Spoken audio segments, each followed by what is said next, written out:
کیا میں تمہیں قرآن کے افضل حصے کے بارے میں نہ بتاؤں؟ پھر آپ نے اس پر الحمدللہ رب العالمین کی تلاوت کی۔ اس جیسی صورت نہ تورات میں نازل ہوئی نہ انجیل میں، یہی سب مثانی ہے، اور اللہ تعالیٰ فرماتے ہیں کہ یہی صورت میرے اور میرے بندے کے درمیان تقسیم شدہ ہے، اور میرے بندے کو وہی ملے گا جو وہ مانگے گا۔ تو وہ کیا مانگتا ہے؟ ایاک نعبد و ایاک نستعین، اللہ کی مدد مانگتا ہے جو بھی مشکل اس کو پیش آئی ہو۔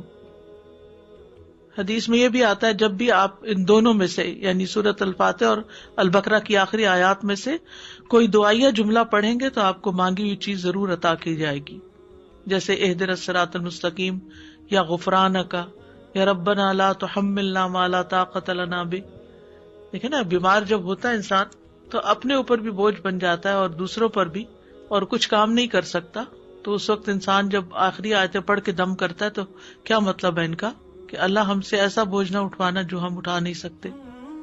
تو سورۃ فاتحہ جو ہے یہ مؤثر رقیہ ہے، مؤثر، ویری افیکٹو، لیکن اس کے لیے خلوص اور سچائی کے ساتھ سمجھ کے پڑھنا ضروری ہے۔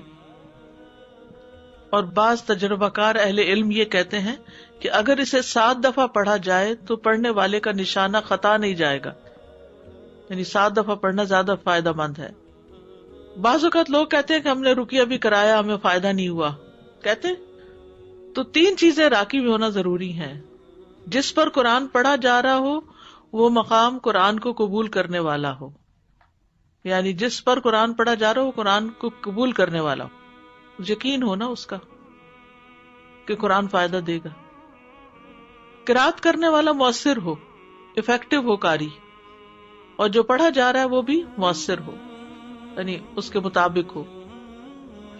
تو کبھی کبھی نہیں فائدہ ہوتا تو اس کی وجہ یہ نہیں کہ قرآن میں کوئی کمی ہے، اس کی وجہ یہ ہے کہ یا تو قاری مؤثر نہیں ہوتا یا اس کا یقین پکا نہیں ہوتا، یا جس پہ پڑھا جا رہا ہے اس کو یقین نہیں ہوتا کہ اس سے مجھے کوئی فائدہ ہوگا۔ تو مین چیز ہے یقین۔ جیسے اگر آپ کو کسی ڈاکٹر کی دوائی پر یقین نہیں ہوتا نا، کہ لے تو لیتے ہیں مجبوری کے مارے، اور ساتھ ہی آپ سوچ رہے ہیں اس سے فائدہ نہیں ہوگا، یہ اس نے پھر مجھے وہی لکھ دی ہے، تو جو کہ وہ پوچھے گی تو اس لیے میں کھا لیتی ہوں، لیکن اس سے فائدہ ویسے ہونا کوئی نہیں۔ تو جب آپ کے اندر یہ آ جاتا ہے نا شک، تو پھر اچھی بلی دوا یا دعا کو دونوں چیزیں فائدہ نہیں دیتی، پھر ایمان کی کمزوری کے ساتھ چیزیں فائدہ نہیں دیتی۔ تو سورۃ فاتحہ میں ہم دیکھتے ہیں کہ اللہ کے نام بھی ہیں، آخرت اور توحید کا ذکر ہے، دعا بھی ہے، مخلوق کی 3 قسموں کا ذکر بھی ہے، ان کے دلوں کا تذکرہ بھی ہے، تقوی اور کفر۔